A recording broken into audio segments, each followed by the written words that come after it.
नमस्कार दोस्तों, आज हम बात करेंगे कंप्यूटर की जो मेमोरी होती है वो कितने टाइप्स की होती है।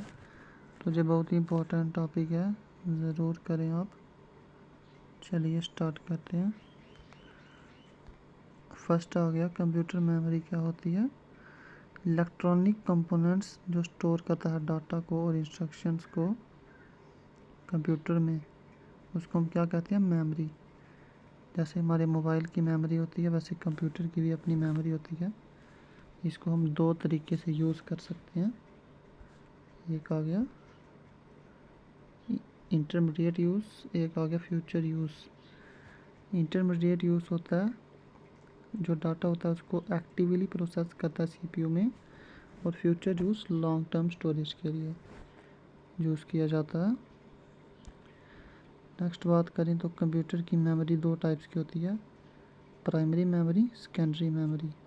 प्राइमरी मेमोरी को हम मेन मेमोरी भी कहते हैं। ये डाटा को टेम्परेरी वो स्टोर करती है प्राइमरी मेमोरी। ये डायरेक्टली असेसिबल होती है सीपीयू से, किसके थ्रू, डाटा और एड्रेस बसेस के थ्रू।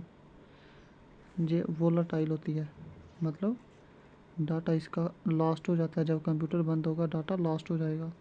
तो बहुत बार पूछा जाता है कि प्राइमरी मेमोरी कौन सी है, वोलाटाइल। तो आपको पता होना चाहिए प्राइमरी मेमोरी क्या होती है, वोलाटाइल। नेक्स्ट बात करें तो सेकेंडरी मेमोरी, इसको हम क्या कहते हैं, auxiliary memory. Secondary memory CPU से डायरेक्टली एक्सेसिबल नहीं होती, इसलिए इसको हम इनपुट आउटपुट चैनल्स के थ्रू सेंड करते हैं। इसके पास लार्जर स्टोरेज कैपेसिटी होती है as compare to primary memory. और ये क्या होती है, non volatile. Secondary memory is non volatile. याद रखना, बड़ी बार पूछा जाता है सेकेंडरी मेमोरी कैसी होती है, तो ये होती है नॉन वोलाटाइल मेमोरी। ये इंक्लूड करता है मैग्नेटिक डिस्क, मैग्नेटिक टेप्स वगैरह को। तो प्राइमरी मेमोरी वोलाटाइल और secondary memory non volatile. So next बात करें, इंटरनल प्रोसेस मेमोरी भी होती है एक। थर्ड टाइप ऑफ स्टोरेज होती है जो लोकेटेड होती है सीपीयू के पास में, और इसको कनेक्ट किससे होती है, फास्ट बस से कनेक्ट होती है। इसमें आता है कैचे मेमोरी और रजिस्टर्स, ये डाटा को स्टोर करती है टेम्परेरी। तो ये पता होना चाहिए आपको। उसके बाद बात करें तो प्राइमरी मेमोरी में फर्स्ट आ गया रैम। ये क्या होती है, वोलाटाइल। मतलब जब कंप्यूटर ऑफ होगा तो क्या होगा, डाटा लॉस्ट हो जाएगा। उसके बाद बात करें तो ये फास्टर असेस करती है सेकेंडरी स्टोरेज से। इसको हम रीड और राइट मेमोरी भी कहते हैं, क्योंकि इसमें हम बहुत फंक्शंस को परफॉर्म कर सकते हैं, रीड भी कर सकते हैं और राइट भी कर सकते हैं। स्मॉलर स्टोरेज कैपेसिटी होती है इसकी सेकेंडरी मेमोरी से, किसकी, रैम की। तो जो आपको पता होना चाहिए। उसके बाद बात करें तो टाइप्स ऑफ रैम, कितने टाइप्स की रैम होती है। फर्स्ट आ गया स्टैटिक रैम, जो स्टोर करती है डाटा कब तक, जब तक पावर ऑन हो रजिस्टर्स के थ्रू। ये है स्टैटिक रैम, आपको दिख रही होगी इमेज में, देखिए ये क्या है, स्टैटिक रैम। उसके बाद आ गई एएस रैम, इसकी फुल फॉर्म भी पता होनी चाहिए, एस्कनोरस रैम। ऑपरेट करती है विदाउट ए सिस्टम क्लॉक, यूसेज करती है कंट्रोल सिग्नल को। उसके बाद आ गया बर्स्ट रैम, बीएस रैम। ये क्या काम करती है, बर्स्ट रैम करती है synchronous with the system clock के थ्रू हाई स्पीड एप्लीकेशंस के लिए यूज़ करती है। उसके बाद आ गया पाइपलाइन बर्स्ट रैम। ये पाइपलाइन टेक्नोलॉजी का यूज़ करती है वेरी हाई स्पीड डाटा को हैंडल करने के लिए। ये आ गई एएस रैम, ये बर्स्ट रैम। तो ये होती है, स्क्रीन पे आप देख लीजिए। नेक्स्ट बात करें उसके बाद ये डायनामिक रैम, ये करती है डाटा को स्टोर कैपेसिटर्स में और ट्रांजिस्टर्स में। इसको कंटिन्यूस रिफ्रेश करना पड़ता है।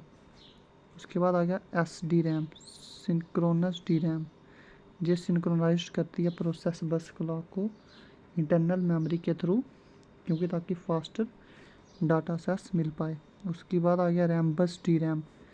ये क्या होती है, R D RAM. High speed होती है, कम्पैक्ट होती है, बट महंगी होती है।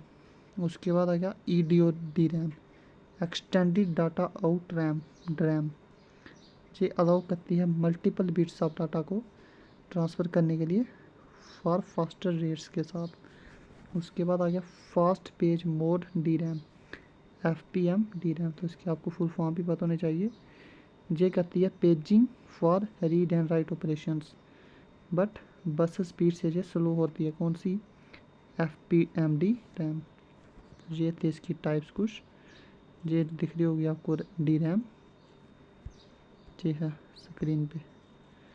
नेक्स्ट बात करें तो रोम। रोम क्या है? Non volatile memory. ये बहुत इंपॉर्टेंट है। जब हमारा कंप्यूटर बंद भी हो जाएगा तो भी इसकी मेमोरी कट नहीं होगी। Data can B read but not easily change. Data इसमें हम रीड तो कर सकते हैं पर चेंज नहीं कर सकते। टिपिकली अलो करती है सिक्वेंशियल असेस, सिक्वेंशियल असेस का डाटा अलो करती है। ये लेस एक्सपेंसिव होती है रैम और सेकेंडरी स्टोरेज से। ये दिख रही होगी आपको, क्या है ये? ROM, read only memory. उसके बाद टाइप्स हैं ROM. Programmable ROM, PROM. Data can be written at once. PROM में सिर्फ हम एक ही बार डाटा को लिख सकते हैं यूजिंग प्रोम प्रोग्रामर के थ्रू। इरेजेबल प्रोम क्या होता है? ई-प्रोम, ये वाला। Data can B erased using ultraviolet rays, और इसको हम रीप्रोग्राम भी कर सकते हैं। उसके बाद ई-प्रोम, इलेक्ट्रली इरेजेबल प्रोम। डाटा इसमें इरेज भी हो सकता है और रीप्रोग्राम्ड भी हो सकता है electrically, 1 byte at a time. सिर्फ एक बाइट एक ही टाइम पे होगा। उसके बाद आ गया फ्लैश रोम। ये टाइप ऑफ ये टाइप है रोम की, क्या यूज़ करती है? Floating gate transistors for long term charge storage के लिए। उसके बाद आ गया नैंड, फ्लैश का ही टाइप है। ये करती है MOSFET cells behave like MOSFET with 2 gates. उसके बाद आ गया नॉर फ्लैश, जो अलो करती है writing with tunnel injection and erasing with tunnel release. Writing किससे होती है इसमें? टनल इंजेक्शन के थ्रू, और कट किससे होता है? टनल इरेज के थ्रू। उसके बाद ये है रोम। नेक्स्ट ये आपको दिख रही होगी। उसके बाद कैचे मेमोरी क्या होती है? स्मॉल मेमोरी होती है, फास्ट मेमोरी होती है। ये कैचे मेमोरी ये between the CPU and the main memory के बीच में होती है। इसका प्राइमरी पर्पस होता है डाटा को स्पीड अप करना और कंप्यूटर की स्पीड को, परफॉर्मेंस को इम्प्रूव करना। कैचे मेमोरी का आगे पढ़ेंगे, हम डिस्कस करेंगे। जैसे कैचे मेमोरी आपको दिख रही होगी। कैचे मेमोरी में क्या होता है? स्पीड एनहांसमेंट के लिए इसको हम यूज़ करते हैं। कॉस्ट परफॉर्मेंस ट्रेड ऑफ, ये मोर एक्सपेंसिव होती है रैम से। उसके बाद बफरिंग मैकेनिज़्म, ये कॉपी को होल्ड करके रखती है ताकि CPU इसको जल्दी क्या कर सके, सून इसको डाटा को देख सके। बफर का होता है ना, बफरिंग मैकेनिज़्म के साथ। Need soon. Cache hit versus cache miss, 2 type के कैचे होते हैं। कैचे हिट क्या होता है? जब CPU को डाटा को फाइंड करना हो, रिक्वायर्ड डाटा कैचे से, उसको हम कैसे किया रिजल्ट, उसको हम किससे कहते हैं? कैचे हिट से। फास्ट असेस करते हैं। कैचे मिस क्या होता है? जब डाटा क्या हो, कैचे में नहीं हो, तो फोर्स करता है CPU को डाटा को रिट्रीव करने के लिए फ्रॉम द स्लोअर रैम से। तो 2 टाइप्स होती हैं इसके, कैचे हिट, कैचे मिस। ये होती है लोकेलिटी प्रिंसिपल्स। 2 टाइप के प्रिंसिपल इसमें यूज़ किए जाते हैं कैचे में। First temporal locality, second spatial locality. Temporal locality होती है जो रिसेंटली असेस्ड किया हो डाटा, उसको फिर से असेस करना, उसको हम क्या कहते हैं? Temporal locality. स्पेटियल लोकेलिटी होती है डाटा जो लोकेटेड हो नियरली रिसेंटली असेस्ड डाटा, जिसको हम असेस कर सकें जल्दी, उसको हम क्या कहते हैं? Spatial locality. उसको हम फिर से असेस कर सकें, उसको स्पेशियल लोकेलिटी कहते हैं। और टेम्पोरल क्या होती है? जो हमें डाटा असेस किया हो उसको भी हम फिर से असेस कर सकें जल्दी। जो रिसेंटली असेस्ड डाटा किया हो ना हमने, उसको हम फिर से असेस कर सकें, उसको क्या कहते हैं? Spatial locality. तो 2 टाइप्स की लोकेलिटी होती है। उसके बाद रजिस्टर्स होते हैं, ये स्मॉल होते हैं लेकिन फास्ट होते हैं, सीपीयू के अंदर होते हैं और ये टेम्परेरी डाटा स्टोर करते हैं, याद रखना।